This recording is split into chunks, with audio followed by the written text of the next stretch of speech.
absconding in money. 1 second. No. You can continue, sir. Sir, ఇది వారు definitely Musi నదికి సంబంధించిన రీజనరేషన్కి సంబంధించిన అంశం అధ్యక్ష.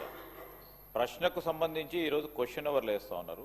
సార్ మీరు పర్మిట్ చేస్తే రేపు షార్ట్ డిస్కషన్ పరంగా వెంటనే తీసుకుందాం అధ్యక్ష. ఇంకా చాలా విషయాలు కూడా చెప్పాల్సి ఉంటుంది, వారు చెప్పాల్సి ఉంటుంది, మేము చెప్పాల్సి ఉంటుంది. సో ఆ సందర్భాన్ని గురించి ప్రశ్న వరకు పరిమితమై డెఫినెట్లీ మా పరంగా ఏమి ఆన్సర్స్ కావాలో కోరుకోమని చెప్పండి. మొత్తం డీటెయిల్గా షార్ట్ డిస్కషన్ మొదలు పెడితే సార్ మీరు పొద్దున్నే చెప్పారు 9 minutes అని. 9 minutes కాకుండా ఇంపార్టెన్స్ ఉంది కనుక 10 minutes 11 minutes 12 minutes ఇవ్వండి అధ్యక్ష. We're ready to answer it. But ఇంకా డీటెయిల్గా పోవాలంటే please allow for a short discussion sir if you permit. Speaker sir, నేను ఎక్కడ కూడా క్వశ్చన్ నుంచి డీవియేట్ కాలేదు సార్.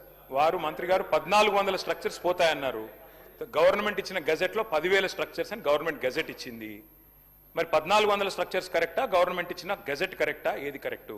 అట్లాగే గవర్నమెంట్ ఇచ్చిన గెజెట్ సార్, నాదేం ప్రశ్న నుంచి నేను డివియేట్ కావట్లేదు. 10,000 ఎకరాలు 3,279 ఎకరాలు స్వాధీనం చేసుకుంటున్నాం అని చెప్పారు. మరి ఎక్కడ గెజెట్ తప్ప, మీరు ఇక్కడ అసెంబ్లీలో ఇచ్చిన సమాధానం తప్ప మంత్రి గారు చెప్పాలి. డిపిఆర్ తయారీకి మీరు అసెంబ్లీలో ఇచ్చిన సమాధానం 18 నెలలు పడుతుందని, మరి 2 నెలల్లో డిపిఆర్ ఎట్లా వచ్చింది? అంటే అకస్మాత్తుగా ఇంత ఫాస్ట్గా మెరుపు వేగంతో గవర్నమెంట్ ఎట్లా కదులుతోంది? అట్లాగే అధ్యక్ష ఇంకొకటి, అసలు 1,50,000 కోట్ల బడ్జెట్ అని ముఖ్యమంత్రి గారు చెప్పిన తర్వాత దీనికోసం ఈ రోజు గవర్నమెంట్ 5,000 4,000 కోట్లని ఎట్లా, మరి 1,50,000 కోట్ల 4-5 ఎట్లా తగ్గించారు? అదేం చమత్కారం చేశారు? దాంతోపాటు అధ్యక్ష, మరి మంత్రి గారు చెప్తున్నారు ఇది 1,435 స్ట్రక్చర్లు ఐడెంటిఫై చేశాం. ఏ బేసిస్లో ఐడెంటిఫై చేశారు? మంత్రి గారేమో, మరి నేను మొన్న ఆర్డీఓ గారు చెప్పింది చూశాను, రాజేంద్ర నగర్ ఆర్డీఓ 50 మీటర్ల బఫర్ జోన్ అని ఒకవైపు చెప్తారు. 50 మీటర్ల బఫర్ జోన్లో ఉండే వాళ్ళని తీసుకుంటామంటారు. కానీ మరి 3,297 ఎకరాలు అంటే 500 మీటర్ల దాకా విస్తరించారు అధ్యక్ష. బఫర్ జోన్ ఎంత తీసుకుంటున్నారు? అసలు ప్రాజెక్ట్ యొక్క ఆలోచన ఏంది? 1,50,000 కోట్ల, 5,000 కోట్ల, 4,000 కోట్ల బ్లాక్ లిస్ట్ చేసిన కంపెనీలకు ఎందుకు ఇస్తున్నారు? డిపిఆర్ లేకుండా ఈ హడావుడు ఎందుకు? ఇల్లెందుకు కూలుస్తున్నారు? మొత్తం ఒక గృహ మీద యాగం ఎందుకు చేస్తున్నారు? దయచేసి మంత్రి గారు సమాధానం చెప్పాలని కోరుతా ఉన్నది. సుధీర్ రెడ్డి గారు.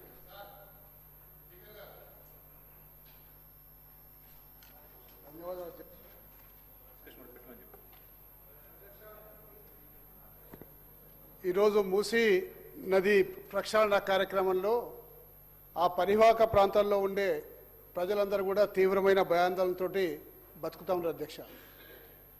ముఖ్యమంత్రి గారి పోకడ చూస్తే ముఖ్యమంత్రి గారు మూసీ నది చేస్తా అంటున్నారు, చేయనయ్యండి, మేము కూడా స్వాగతిస్తున్నాం. మూసీ నదికి మేము వ్యతిరేకం కాదు అధ్యక్ష. కానీ చాలా సందర్భాల్లో ముఖ్యమంత్రి గారు మేము మూసీ నది చేయబోతుంటుంటే బీఆర్ఎస్ పార్టీ అడ్డుపడుతుంది, బీఆర్ఎస్ పార్టీ చేయనిస్తలేదు, ఇదేనా వాళ్ళ పని అని చెప్పేసి అంటా ఉన్నారు అధ్యక్ష.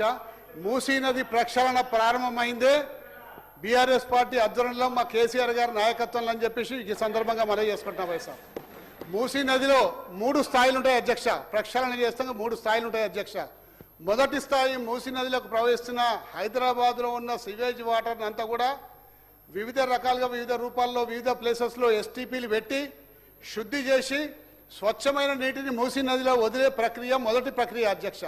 ఆ మొదటి ప్రక్రియ 3,600 కోట్ల రూపాయలతోటి ఆ రోజు ముఖ్యమంత్రి గారు ప్రారంభించి 31 ఎస్టీపీల నిర్మాణం ఆ రోజు పెట్టింది అధ్యక్ష. దాని తర్వాత అవి 31 ఎస్టీపీలు దాదాపు 75% పూర్తి. సార్ షార్ట్ డిస్కషన్ పెట్టండి, అందులో కూడా పార్టిసిపేట్ చేస్తాం సార్. కానీ దీనికి క్వశ్చన్ సంబంధించిన వివరాలు చెప్పనియండి సార్ మమ్మల్ని.